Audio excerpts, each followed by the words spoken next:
acquainted for a number of years. We've seen each other at the Morningstar Conference, most especially in the Social Digital Hub, which my team and I are here doing again, live again. But this is a first for me to be up on the big live streaming podcast stage, and what a treat it has been to get to know you a little bit better. So welcome, Tara.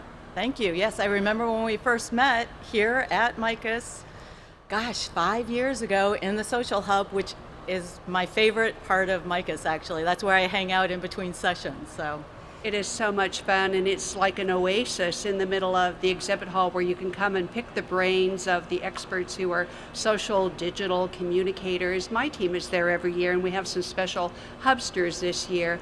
But let's get into the real reason that we're here is to record a podcast episode for NAPFA Nation, and I've been hosting that show for a number of years for NAPFA, which is the National Association of Personal Financial Advisors, and I know that you are a proud member of NAPFA. Could you tell us a little bit about your backstory, why you practice the way you do as a financial planner today, and how you got to this place?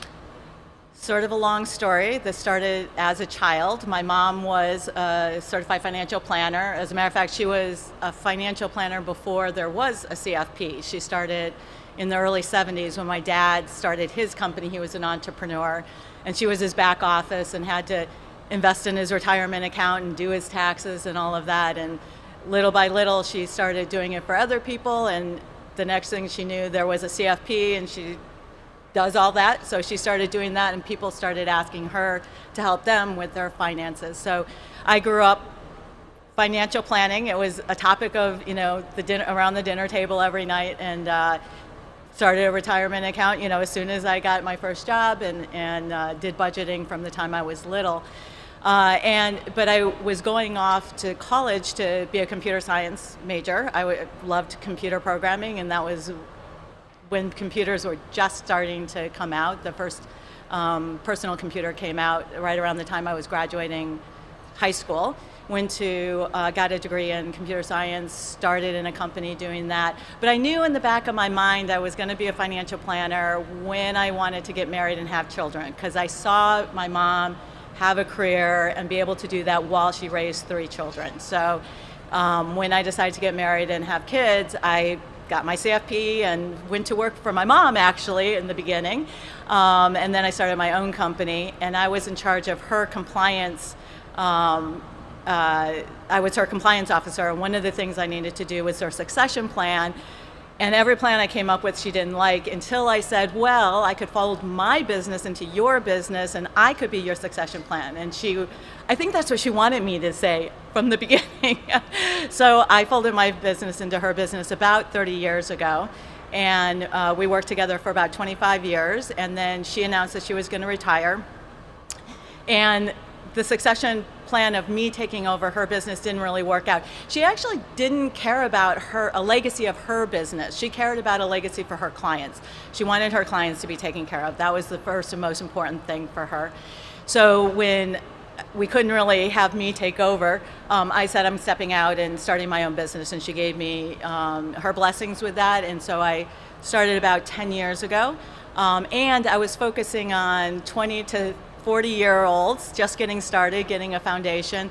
But then when she finally retired 2 years later, her clients who were 70 to 95-year-olds needed a place to go. And so it wasn't the plan, but they ended up being my clients also. And she knew that she could trust them to me. So I've been taking care of them and their children and their grandchildren since then.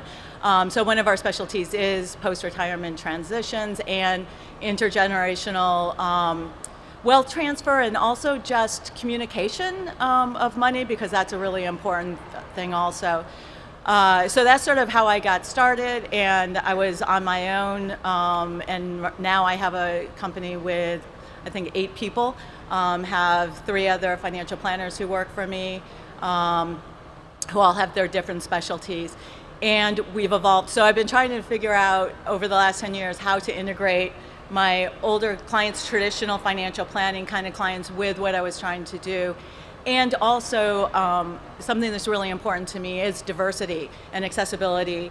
And when I started developing my company, I realized that it's really expensive to hire a financial planner or an investment advisor or whatever. And even, you definitely need to have already accumulated wealth. And if you haven't accumulated wealth, you had nowhere to go. And a lot of different markets didn't have a place to go. So I developed a company that allowed for people to enter in different ways. And you don't have to have assets, you don't have to have money, invested. And we charge either a fee-based of assets under management or a percentage of income, or a combination of the two. So you can have low income, you can have low assets, and we have a plan for you. We also realized as we went along that a lot of people don't want a financial planner, they want a supporter. They want a partner to help them do it themselves. And so we have that offering also, where you can support your own financial plan and ask us to step in and review it or answer questions. So we meet people where they're at, and we have different ways that you can enter into our company as a client. On your website, it says that you're dedicated to helping as many people as possible at the lowest price as possible to get the financial advice and resources they need to live an amazing life. And you've built an amazing community. In fact, you have a program called Your Amazing Life. Let's start there. Yeah, Your Amazing Financial Life, and that's an online community. It has evolved over we've been working on it, I think, 4 years now. And it is a place where people can come and ask questions, and we provide education there. We have courses that people can take. We'll have Ask Me Anything sessions where for an hour we're available and people can come into a meeting, or we'll do an Instagram Live where people can ask questions. So it's a place for people to get information and get started, because a lot of people don't even know what they don't know, or they don't know what their question is. They just know that they are uncomfortable about something. One of the biggest things that I get is people coming and asking, am I doing this right? This is what I'm doing. Am I doing it right? And they're 25 or 30 years old, and they've been putting money into their retirement account, or they've been doing whatever, and they're just not sure, am I doing the right things? I've read all these blogs, I don't know how they apply to me. And that's sort of what I feel like, we call it YAFL, Your Amazing Financial Life, YAFL. We feel that that's a place where go out and read those blogs and then come ask us, how does this blog apply to me? How can I implement it in my life? We are big fans of NerdWallet. We actually have been quoted often on NerdWallet. They have a wealth of information, but a lot of times people will read a blog and they just don't know how it applies to them, and it may not apply to them. And so we help with that, navigating that.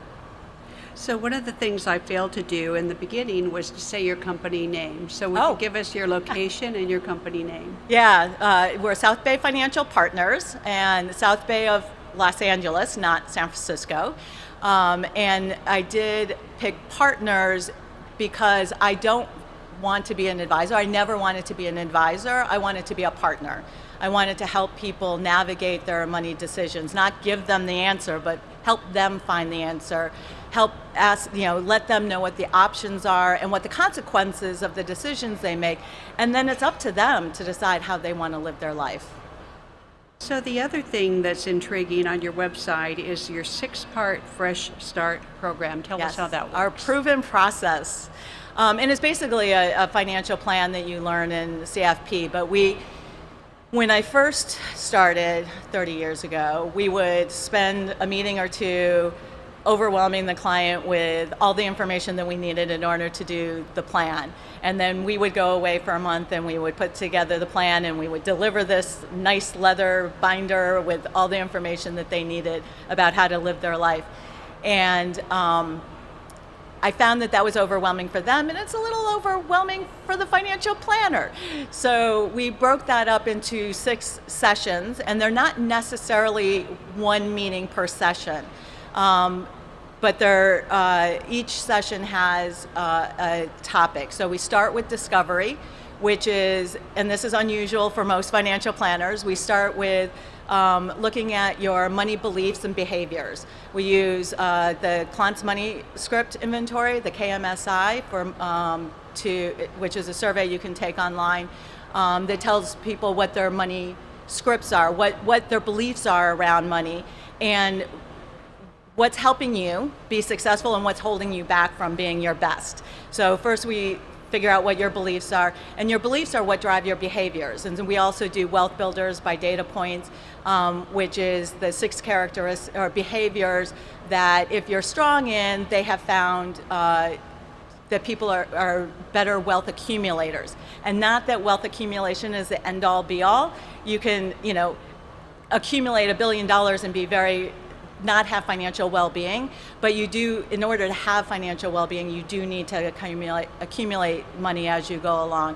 So it shows what behaviors you have that are helping you accumulate money and what you might be weak on and need to improve on. So the discovery is finding those beliefs and those behaviors. That's sort of the foundation of how you got here, and then we weave that into the rest of our working together and building this plan and helping to support, as I said, the beliefs and behaviors that are working, and helping you find ways of strengthening the beliefs and behaviors that are holding you back.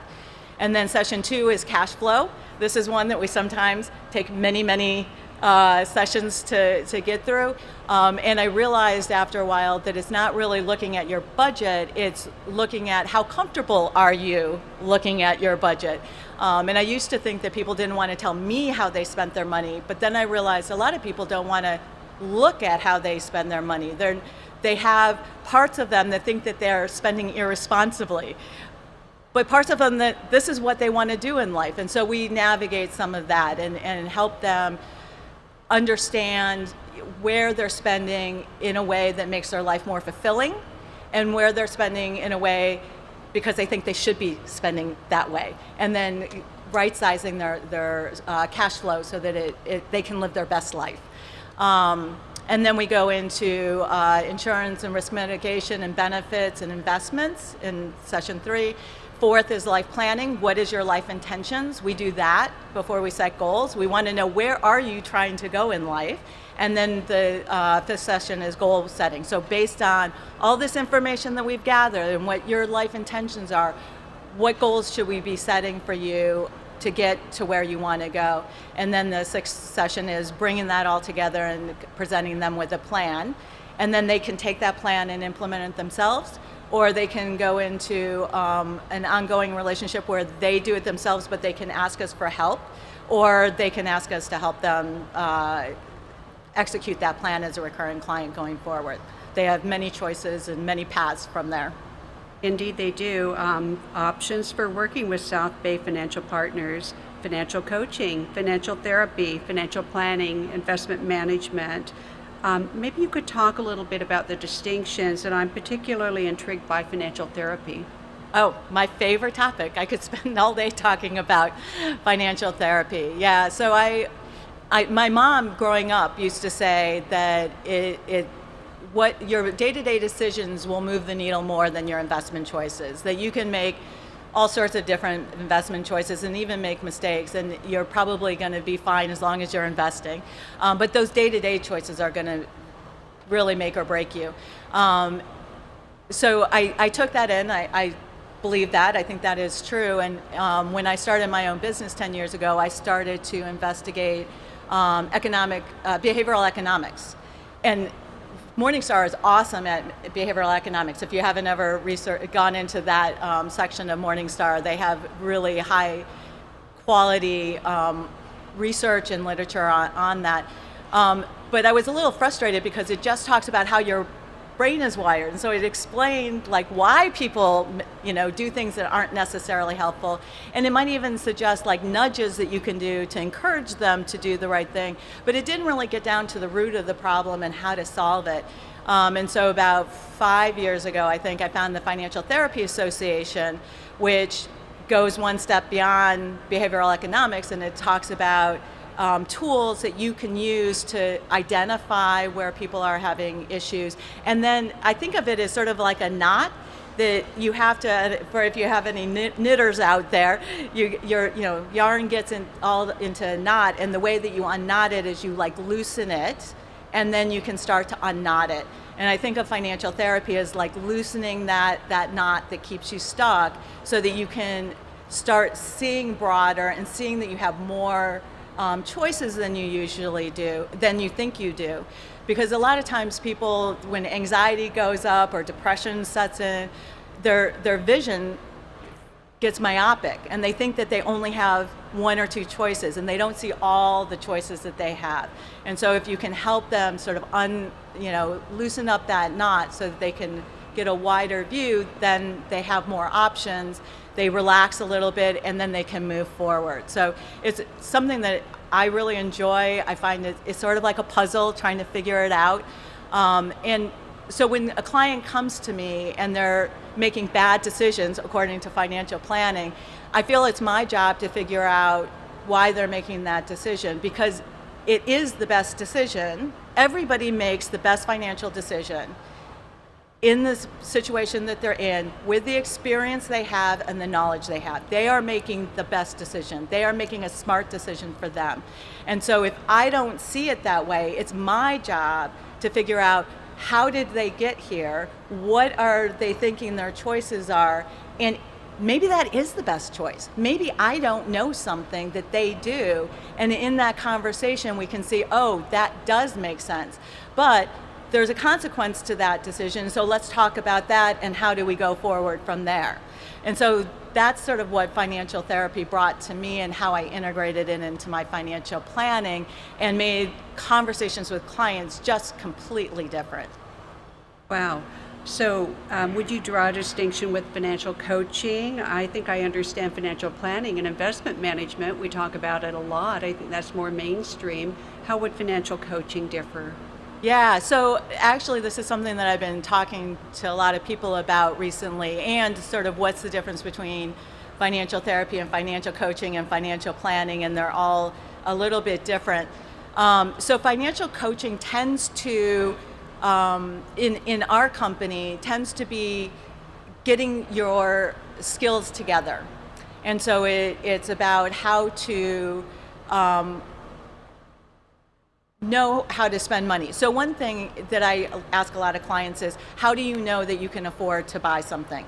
If you want to buy, an outfit tomorrow, you go into the store and you're buying this outfit, how do you know what you can afford? And I get all sorts of answers for that. Well, I have money in the bank, or I do have it in my budget, or I spend this amount of money, every whatever. Everybody has a way of thinking about how to spend money. So financial coaching is, if you're not in a place where you are being your best self and being successful, we help you figure out, how are you making those decisions? What is your framework right now? And how can we tweak that so that you are living your best life and that you are getting out of debt, or living, spending less than you make, or planning to, buy that house and saving up for the down payment? How can we tweak the way that you navigate life and think about the way that you spend and save money so that you can be successful? So that's financial coaching, and it's more day to day. And then financial planning I think of as more, figuring out where you're going from there, making sure that you have your estate plan, your insurance, your savings and investing the way that will make you successful in meeting your goals and your life intention. I also noticed that you offer occasional one-time courses and master classes. Let's talk about that. Yeah, so we're actually in the process of, and it's taken us forever, dropping a new course called WIN, which is Women Investment Network, and it's specifically geared towards women, because we have found that women tend to be more intimidated about investing. And I'm going to put that a different way. I think that women are more attentive and cautious and pay attention to things, whereas men tend to just boldly go in confidently, and maybe they'll mess up, but they'll worry about that later. And women tend to be very thoughtful about how they do things, and in investing also. So they don't want to start investing unless they understand what they're doing. And so this course is specifically to explain the basics and the fundamentals of investing, so that hopefully by the time they finish, they understand how to make an investment plan for themselves and how to figure out their asset allocation, or what they want to invest in or what they don't want to invest in, and what are their goals, and is it short term or long term, and all of those things. So going over the different kinds of investments, why you would invest in certain things and not other things, and helping you develop your own plan.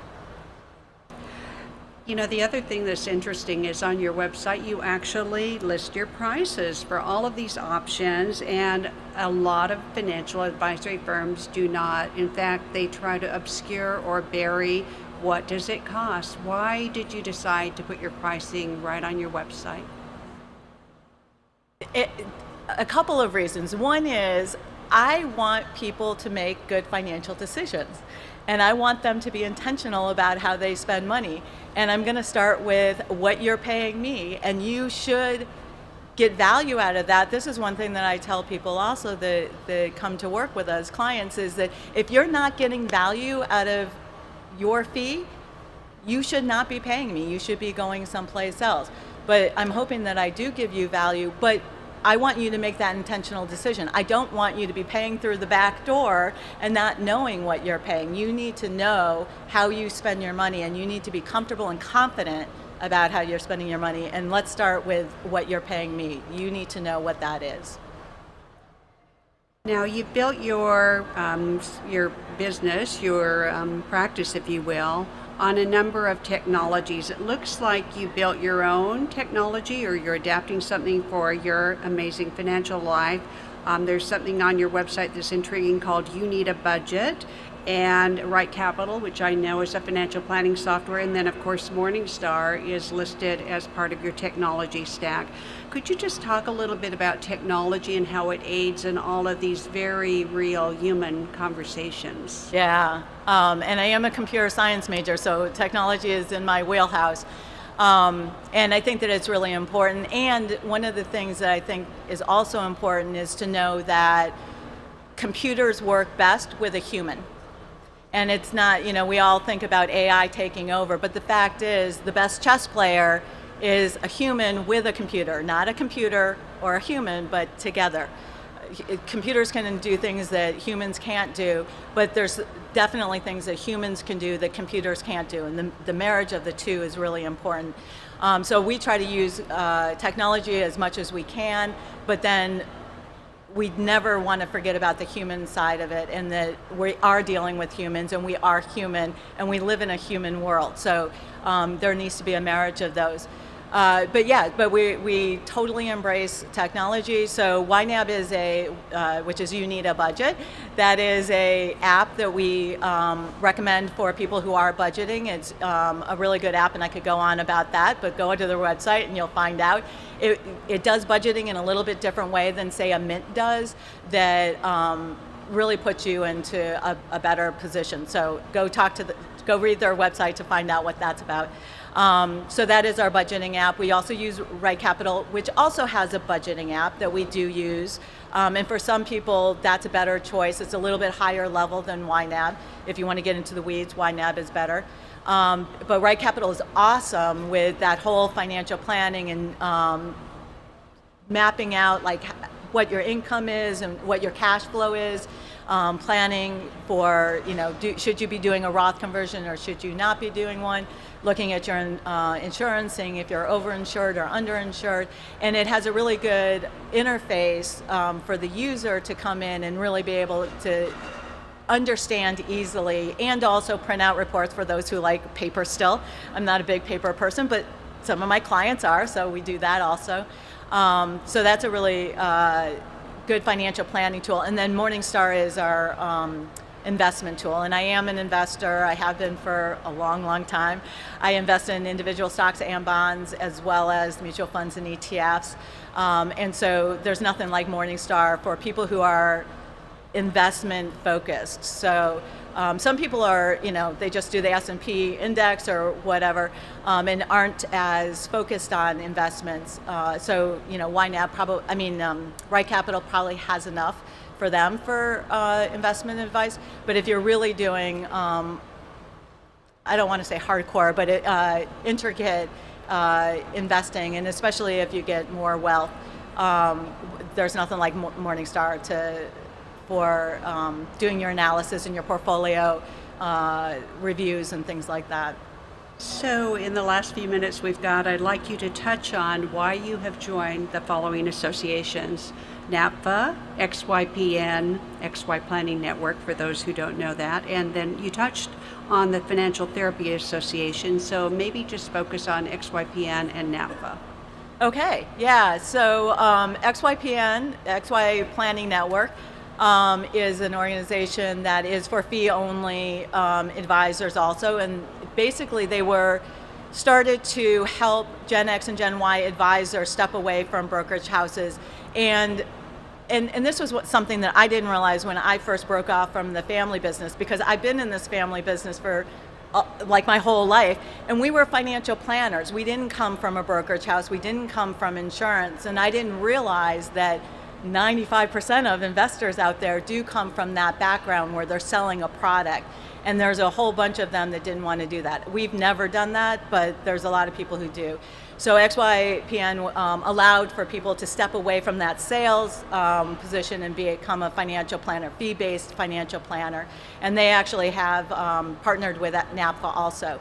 NAPFA is the grandma or grandpa of the financial industry, and had been a fee-only organization forever, and supporting us and helping fee-only people be their best. And when I stepped out, as I said, from my family business, I didn't realize how unusual we were. And when I was looking at my competition at the time, I realized I felt like a black sheep in this industry, like everybody did it differently than me, until I found XYPN and NAPFA. And then I was like, okay, these are my people. These people are, putting the client first, aren't selling products, are really trying to help people navigate their financial life. And I've been super happy with both of them ever since I started my company. Well, what a pleasure to speak with you, Tara. It's been grand, and I look forward to spending more time with you later today in the Social Digital Hub. Absolutely. That's where I'll be hanging out. Thanks for being here. Thank you.